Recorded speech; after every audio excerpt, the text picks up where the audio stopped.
பல நேரத்துல நான் சொல்லுவேன், அப்பா சாமி போட்டிருக்கிற காசு மாலையெல்லாம் யார் யாருடைய காமாலையோ உங்களுக்கு தெரியாது. ஐயா, இந்த தங்கம் இந்த வெள்ளி இதுக்கெல்லாம் எக்கனாமிக்கல் மார்க்கெட் வேல்யூ கிடையாது. காரணம் என்னன்னா, பெருமானுக்காக பக்தர்கள் பக்தியோடு அழித்து விட்டார்கள்.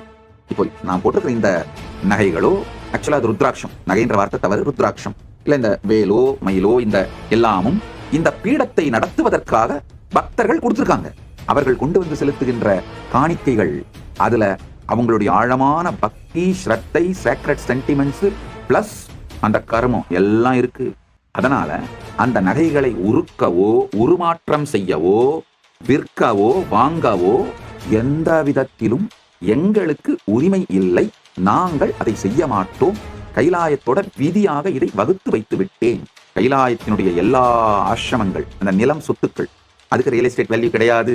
கைலாயத்தோட எல்லா கோயில்களிலும் இருக்கிற தங்கம், வெள்ளி, நகைகள், பூஜை பொருட்கள், இது எதுக்குமே மார்க்கெட் வேல்யூ கிடையாது. காரணம் என்னன்னா, இதை எதையுமே விற்கவோ வாங்கவோ முடியாது. அவையெல்லாம் அந்தந்த அர்ச்சாவதார திருமேனிக்கு சொந்தம்.